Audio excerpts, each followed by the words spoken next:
Hello everyone, मैं हूं Ravi sir. स्वागत है आपका सीएफसी में। मेरे इंट्रो वीडियो को इतना सराहने तथा इतना सारा प्यार देने के लिए आप सभी का बहुत बहुत धन्यवाद। तो चलिए आज समझते हैं कि आज की इस वीडियो में क्या इंटरेस्टिंग होने वाला है। मैं अपने इस वीडियो को 3 सेगमेंट में बांटा है। पहला सेगमेंट मैं बात करूंगा आपसे मैथ को बनाते समय हम अपनी स्किल को कैसे डेवलप करें। हम लोग क्वेश्चन बनाने के ऊपर तो फोकस करते हैं, लेकिन स्किल डेवलपमेंट कैसे करें बहुत सारे लोगों को पता नहीं। तो मैं आप लोगों को बताने वाला हूं इस सेक्शन में कि अपने मैथ के स्किल को कैसे डेवलप करें। इसके बाद हमारा नेक्स्ट सेगमेंट होने वाला है सवाल आपके जवाब हमारे, जिसमें से आप लोगों ने हमारे टेलीग्राम ग्रुप पे कुछ क्वेश्चंस भेजे हैं। उन क्वेश्चंस का जवाब मैं आपको दूंगा। भले ही मैंने आपको थ्योरी की क्लासेस नहीं दी है, लेकिन फिर भी मैं आपको इतना सिंपल और आसान वे में बताने वाला हूं सवालों को और उनके जवाबों को कि आप उसे एंजॉय करेंगे। मैं अपने तीसरे सेक्शन में बहुत ही इंटरेस्टिंग और पते की बात करने वाला हूं। मेरा तीसरा सेगमेंट होगा इंटरेस्ट से रिलेटेड। अगर हम मैथ बनाते हैं, अगर हमारा मैथ में इंटरेस्ट नहीं बनता है, तो हम मैथ को बनाने की कोशिश नहीं करते हैं। तो सबसे पहले इस इंटरेस्ट को बढ़ाने के लिए मैं आप लोगों से फंडामेंटल कुछ क्वेश्चंस को आपसे पूछूंगा, जिसका जवाब मैं आपको नेक्स्ट वीडियो में दूंगा। देखते हैं कि आपका फंडामेंटल कितना स्ट्रांग है। ये वीडियो बहुत ही इंटरेस्टिंग होने वाला है गाइस, तो इस वीडियो के अंत तक बने रहिए। तो चलिए मूव करते हैं अपने सबसे पहले सेगमेंट के अंदर, स्किल डेवलपमेंट। हाँ तो गाइस, कंपटीशन की तैयारी करने वाला मैथ का हर एक छात्र अपने मैथ के स्किल को डेवलप करना चाहता है, ताकि वो कंपटीशन को कम से कम समय में क्रैक कर सके। सारे बच्चे लोग कंपटीशन को क्रैक करना चाहते हैं, साथ ही साथ इसकी जरूरत को भी समझते हैं कि कंपटीशन को क्रैक करने के लिए स्किल डेवलपमेंट बहुत ही जरूरी है। मगर वो ये नहीं समझ पाते हैं कि कंपटीशन को क्रैक करने के लिए मैथ के हम स्किल को कैसे डेवलप करें, या फिर किन बातों पे ध्यान दें जिनसे हमारा स्किल डेवलपमेंट हो। मैंने अपने 7 साल के टीचिंग के ड्यूरेशन में मैंने क्या देखा है कि बच्चे लोग क्वेश्चंस को बनाना है, कम से कम समय में बनाना है, इसके पीछे फोकस करते हैं। मैथ हमेशा 2 सेक्शन में बटा हुआ है। पहला जिसमें हम क्वेश्चंस को पढ़ते हैं और समझते हैं, इसके बाद हमारा दूसरा सेक्शन है क्वेश्चंस को सॉल्व करना। तो मैं आप सभी से कहूंगा कि सबसे पहले अगर आप स्किल को डेवलप करना चाहते हैं तो क्वेश्चंस को समझने की स्किल को डेवलप करें। बहुत सारे बच्चे लोग मैथ को या तो हिंदी में समझना चाहते हैं या तो इंग्लिश में समझना चाहते हैं। यहीं पे वो गलती करते हैं जो अपनी स्किल को डेवलप नहीं कर पाते हैं।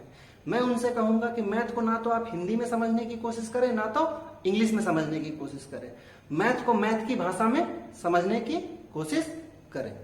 देखो गाइस, मेरे साथ इस चैनल पे हमेशा बने रहो। जब आप लोग हमसे सवाल पूछोगे मेरे Telegram group CFC for You के माध्यम से, और उन सवालों, उन क्वेश्चनों का जवाब मैं वीडियो के माध्यम से दूंगा। तो मैं बता देता हूं कि मैं जब भी क्वेश्चंस को सॉल्व करूंगा बहुत ही इजी वे में, हमेशा 2 स्टेप होगा जिसपे मैं डिस्कस करूंगा। पहला स्टेप होगा जो आप क्वेश्चंस भेजोगे, मैं उस क्वेश्चन को पढ़ूंगा तथा उसे मैथ के लैंग्वेज के टर्म में एक्सप्लेन करूंगा, जिससे आपको मैथ के क्वेश्चंस को मैथ की भाषा में समझने में आसानी होगी। अगर आप इस तरह वीडियो के साथ अंत तक बने रहेंगे और हमारी वीडियो को लगातार देखते रहेंगे, तो आपका क्वेश्चंस को समझने का स्किल भी डेवलप होगा तथा आप क्वेश्चंस को बनाएंगे नहीं, मैथ को समझना सीख जाएंगे। तो इस बात को बहुत अच्छी तरह से जानता हूं और मानता भी हूं कि अगर आप क्वेश्चंस को समझ जाएंगे तो आप क्वेश्चंस को बहुत अच्छी तरीके से और बहुत ही कम समय में जरूर बना लेंगे। हाँ तो गाइस, चलिए अब चलते हैं अपने नेक्स्ट सेगमेंट की ओर, जिसका नाम है सवाल आपके जवाब हमारे। हमारे द्वारा created CFC for You group के माध्यम से बच्चों ने कुछ क्वेश्चंस पूछे हैं। चलिए हम उन क्वेश्चंस का जवाब देते हैं और एक्सप्लेनेशन देखते हैं। तो हमारा सबसे पहला सवाल पूछा है विकास कुमार ने, जो कि एक परसेंटेज का क्वेश्चन है। देखते हैं। उम्मीद करता हूं कि आपको बोर्ड पे ये क्वेश्चंस दिख रहा होगा। मैं क्वेश्चंस को एक बार पढ़कर बता देता हूं। A company allowed 12% commission on the total sales made by salesman and a bonus of 3% on the sales over 14,000. If the salesman deposited rupees 72,790 in the company after deducting his earning from the total sales made by him, find the total sale. अब इसको एक बार हम हिंदी में भी पढ़ देते हैं। एक कंपनी अपने विक्रेता को कुल बिक्री पर 12% कमीशन देती है तथा 14,000 रुपए से ऊपर की बिक्री पर 3% का बोनस देती है। यदि सेल्स में कुल बिक्री से अपनी कमाई हटाकर शेष 72,790 रुपए कंपनी में जमा कर देता है, तो कुल बिक्री ज्ञात कीजिए। तो चलिए, हमने क्वेश्चंस को इंग्लिश और हिंदी दोनों में पढ़ लिया। अब हम इसे समझते हैं मैथ के लैंग्वेज के टर्म में। पहले इसको एक्सप्लेन करने से पहले मैं परसेंटेज के बारे में आपको एक फंडामेंटल जानकारी दे दूं। मैथमेटिकली परसेंटेज एक इनकम्प्लीट वर्ड है। आप लोगों को शायद अगर ये समझ में नहीं आया कि मैं ऐसा क्यों कर रहा हूं, तो चलिए इसको एक एग्जांपल से समझते हैं। परसेंटेज के क्वेश्चन में अगर हम कहते हैं 10%, तो 10% का अपने आप में कोई अर्थ नहीं निकलता। अगर हम कहते हैं 10% अधिक, तो इसका भी अपने आप में कोई अर्थ नहीं निकलता है। अगर हम कहते हैं 10% कम, एक्चुअली में जब भी परसेंटेज की बात आएगी ऐसी 3 टर्म का बात होगा, या तो 10%, या तो 10% अधिक, या तो 10% कम। लेकिन इसका अपने आप में कोई मतलब नहीं निकलता है। अगर हम कहेंगे 10%, तो किसका, हमेशा एक सवाल आएगा किसका। अगर आप हमेशा ये सवाल पूछेंगे 10% तो किसका, 10% अधिक तो किसका, 10% कम तो किसका, अगर आपको ये पता है कि 10% अधिक हो रहा है तो किस चीज का 10% अधिक हो रहा है, आपको क्वेश्चन समझने में कभी भी कोई दिक्कत नहीं आएगी। तो चलिए, परसेंटेज का फिलहाल अभी तक के लिए मैं इतना ही फंडामेंटल देता हूं और इस क्वेश्चन को एक्सप्लेन करता हूं मैथमेटिकल टर्म में। तो मैथमेटिकल टर्म में किसी भी क्वेश्चन को एक्सप्लेन करने के लिए हम सिर्फ और सिर्फ एक चीज को देखते हैं कि जो भी हमारे क्वेश्चन में दिए गए डाटा है उनमें हम किन किन चीजों को नंबर में एक्सप्रेस कर सकते हैं। मैथ के जब भी क्वेश्चंस बनते हैं वो सारे के सारे नंबर रिलेटेड होते हैं, और हम जब भी कैलकुलेशन को सॉल्व करते हैं तो उसमें नंबर ही मेंशन करते हैं। तो चलिए देखते हैं इसमें हमारे लिए कौन कौन से न्यूमेरिकल टर्म को एक्सप्रेस किया गया है। तो सबसे पहला टर्म आता है एक टोटल सेल, कुल बिक्री, जिसमें कंपनी कुल बिक्री का 12% कमीशन देती है। तो ये जो हमारा टोटल सेल है हम इसे एक नंबर में एक्सप्रेस कर सकते हैं। तथा एक दूसरा चीज आता है कमीशन, जो कि 12% तथा बाद में 3% का और कमीशन देता है। तो कमीशन भी नंबर में एक्सप्रेस होने वाली, कमीशन भी नंबर में एक्सप्रेस होने वाली चीज है। तथा एक तीसरा चीज का जिक्र किया है, कंपनी को प्राप्त रुपए। जो सेल्समैन किसी भी चीज को बेचता है फिर उसमें से अपना कमीशन कट करता है, तब जाके वो कंपनी को पैसे देता है। तो कंपनी की अर्निंग, कंपनी अर्निंग। तो हम लोग क्या करेंगे, सबसे फंडामेंटल रूल जो फॉलो होगा, जो भी टोटल सेल्स होगा उसमें अगर हम जो सेल्समैन का कमीशन को कट कर देंगे तो हमें क्या मिलेगा, कंपनी का अर्निंग मिलेगा। क्योंकि देखिए हम कंपनी के अर्निंग पे फोकस इसलिए कर रहे हैं कि इसको न्यूमेरिकल डेटा के तौर पे उन्होंने मेंशन किया है। अगर हम कितना भी सामान बेचेंगे, कितने भी रुपए का सामान बेचेंगे तो हमें 12% का कमीशन मिलेगा। तथा अगर हम 14,000 रुपए से ज्यादा का सेल करेंगे तो हमें 3% का एक्स्ट्रा कमीशन मिलेगा। यहाँ पे क्वेश्चन ने एक डेटा दिया है, कंपनी को प्राप्त अर्निंग, कंपनी को सेल्समैन ने बेचकर कितने रुपए दिए, वो रुपए थे 72,790 रुपए। तो यहाँ पे जो जिक्र है कंपनी को कितने रुपए प्राप्त हुए, तो देख के ही पता चल रहा है कि सेल्समैन ने 14,000 रुपए से ज्यादा का सामान बेचा है।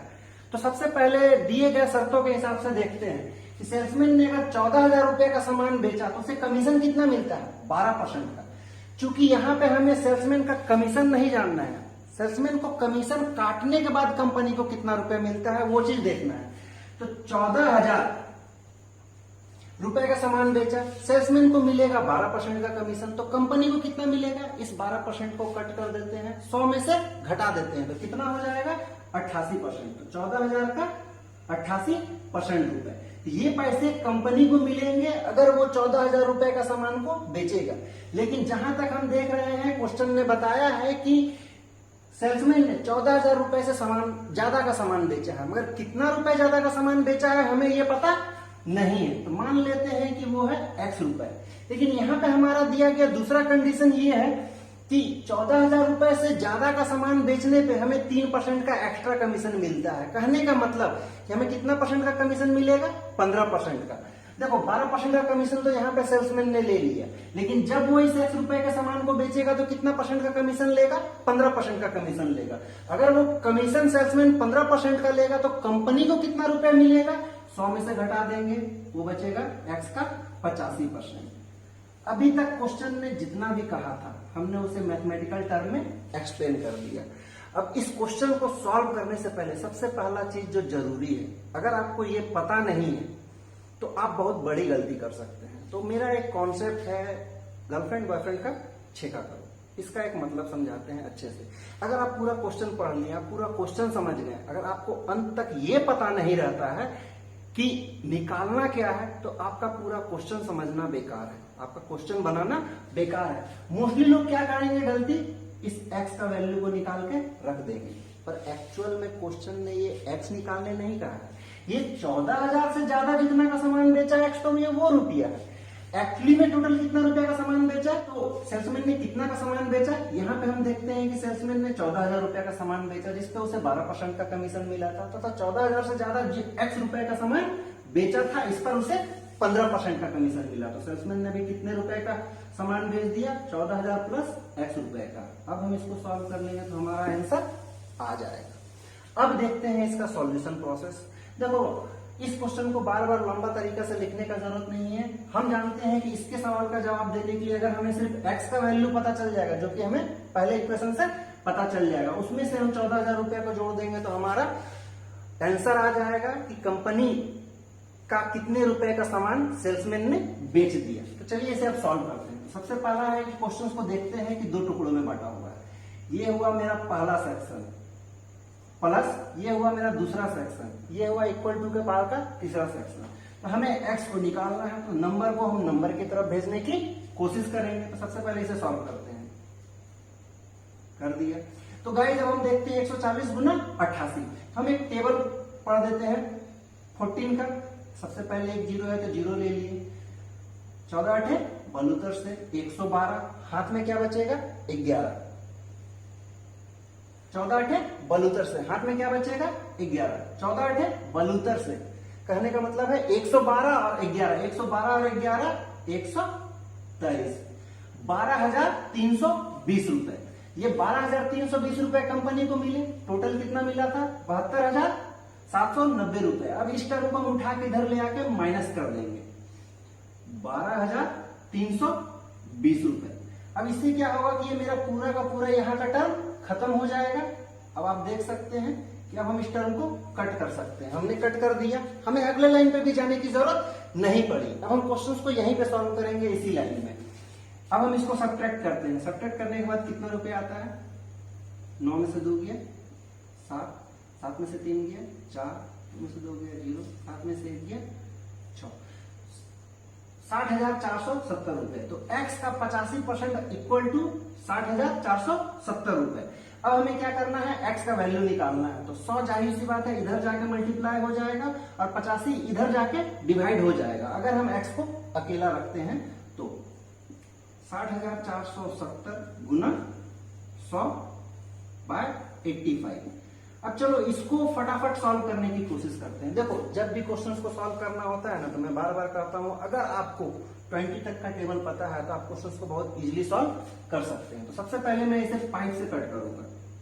5 17 85, 17 5 85 होता है। तो मैंने देखा कि ये मेरा 20 तक के टेबल में आने वाला टर्म है, तो मैंने इसे यूज किया। 17 5 85, चूंकि यहाँ पे एक 0 था तो मैंने सबसे पहला अटेम्प्ट 5 को लेके लिया, ताकि यहाँ का डेटा भी छोटा हो जाए, यहाँ का डेटा भी छोटा हो जाए। 5 17 85। अब इसको हम भागा देते हैं। 5 12 60, 0 1 8 40, एक्चुअली में यहाँ 8 नहीं आएगा, 5 9 45, बचेगा 2 और 0, 20, 5 चौके 20। अब 17 का टेबल है ना, तो आपको मैं बता दूं कि जब भी हम कंपटीशन का एग्जाम देते हैं तो सिर्फ और सिर्फ 2 या 3 क्वेश्चन ऐसे होते हैं जिसका आंसर डेसिमल में आता है, और बाकी सभी का आंसर हमेशा न्यूमेरिकल डिजिट में आता है पूरे नंबर के तौर पे। तो ये मुझे भरोसा है कि 17 से डायरेक्टली कट जाएगा। मैं इसे कटाता हूं। 17 का टेबल में 17 7 19 से 119, 120 में से 19 चला जाएगा, बचेगा 1 और 9 19, 17 एकम 17, 2 और 4, जो कि 17 के टेबल में नहीं आता है। कहने का मतलब है कि इसका आंसर यहाँ पे दशमलव में आएगा। तो गाइस, आप इस क्वेश्चन को एक बार रिव्यू करके देख सकते हैं कि इसका आंसर दशमलव में आएगा। और जहां तक कि मेरा जितना भी ऑप्शन दिया गया है वो सारा का सारा एक फुल न्यूमेरिकल डिजिट में है। जब भी हम इसको सॉल्व करेंगे तो मेरा आंसर दशमलव में आएगा। तो या तो क्वेश्चन से कुछ गलती हुई है डेटा को कहीं देने में, या तो क्वेश्चन से कहीं कुछ गलती हुई है डेटा को देने में, जिसकी वजह से हमारा आंसर नहीं आता है, तो ये क्वेश्चन इनकरेक्ट में आता है। आप ऐसे क्वेश्चन को बनाने के पीछे मेहनत ना करें, कुछ प्रिंटिंग मिस्टेक हुआ होगा।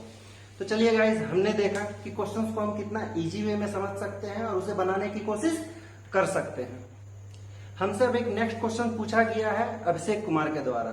क्योंकि आज की वीडियो बनाने में बहुत सारा टाइम चला गया है, तो अभिषेक कुमार के क्वेश्चंस को मैं अपने नेक्स्ट वीडियो में शामिल करूंगा और उसका एक्सप्लेनेशन दूंगा। हाँ तो गाइज, आपने देखा कि मैंने आपके बताए गए कुछ क्वेश्चंस को सॉल्व किया और मैंने उनका एक्सप्लेनेशन भी आप लोगों को दिया।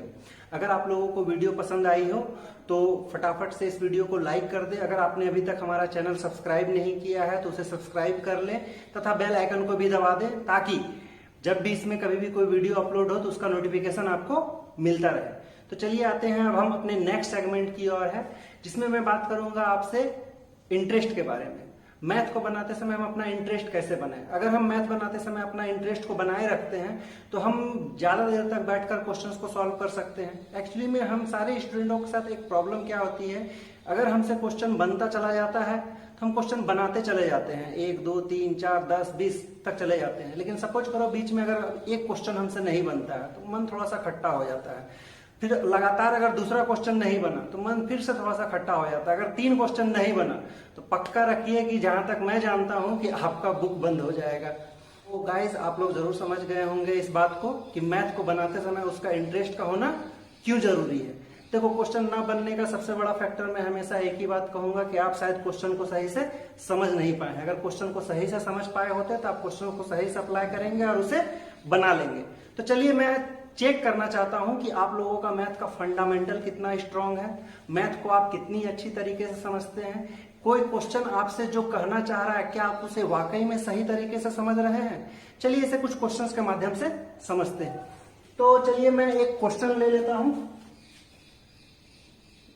3600 रुपीज इज distributed among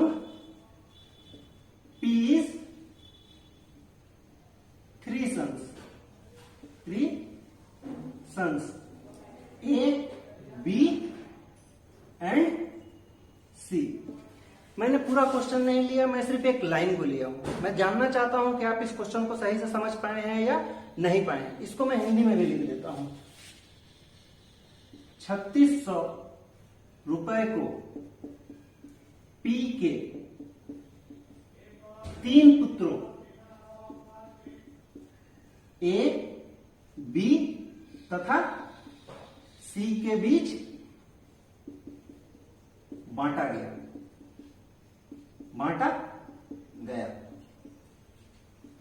तो चलिए इस क्वेश्चन के इस लाइन को समझते हैं कि वाकई में एक्चुअली में मैथ ने जो कहा वो हम उसे समझ पाए हैं या नहीं पाए हैं।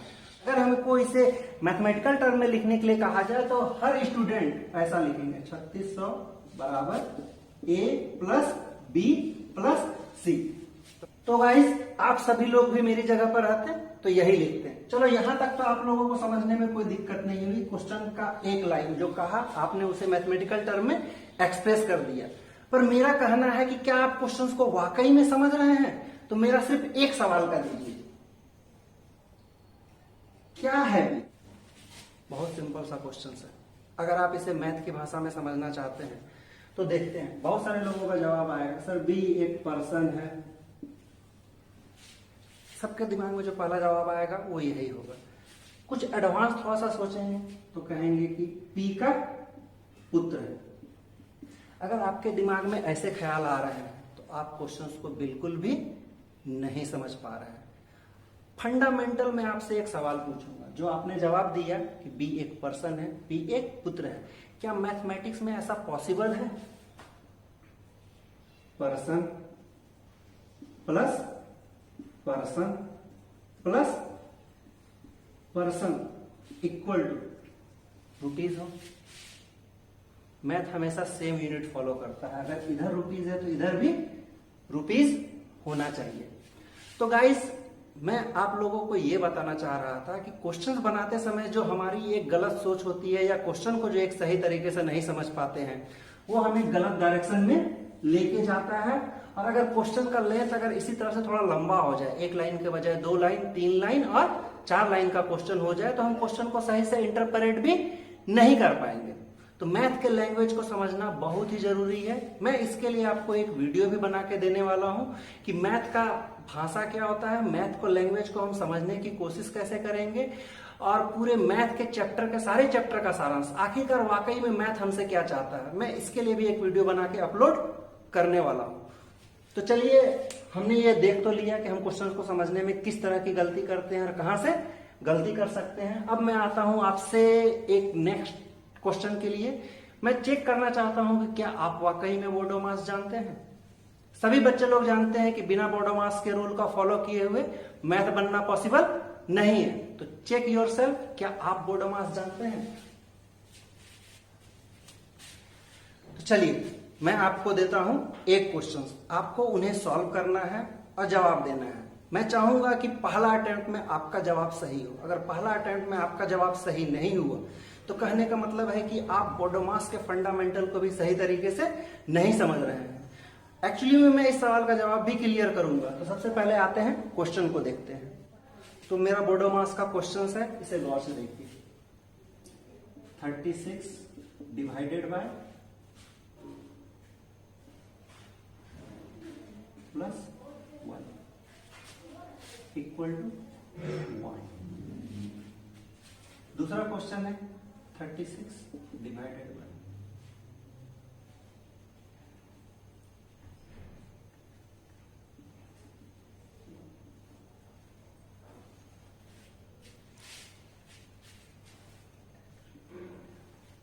एक्चुअली में देखने में आपको दोनों क्वेश्चंस एक जैसे लग रहे होंगे। मैं चाहता हूं कि इस क्वेश्चंस को आप सॉल्व कीजिए और इसे बनाइए। नेक्स्ट वीडियो में मैं देखता हूं, आप कंफ्यूज होंगे, इसके 2 आंसर आएंगे, इसके भी 2 आंसर आएंगे। आपको एक पर्टिकुलर रीजन पता होना चाहिए कि इसका सही जवाब क्या होगा और सही जवाब जो होगा वो क्यों होगा। तो आज की वीडियो के लिए बस इतना ही। मैं चाहूंगा कि आप इस क्वेश्चंस को बनाएं, घर में प्रैक्टिस करें और देखें। अगर पहली बार में आपका जवाब सही नहीं आता है तो आपको फंडामेंटल थोड़ा सा क्लियर करने की जरूरत है। इसका जवाब मैं आपको अपने नेक्स्ट वीडियो में दे दूंगा। अगर इस क्लासेस में किसी बच्चे को कुछ समझ में नहीं आया है तो वो मुझसे कमेंट के माध्यम से अपना सवाल हमसे पूछ सकते हैं, जिसका जवाब मैं उन्हें दूंगा। इस वीडियो में पूरे अंत तक बने रहने के लिए तथा इस वीडियो को अंत तक ध्यान से देखने के लिए आप सभी का बहुत बहुत धन्यवाद।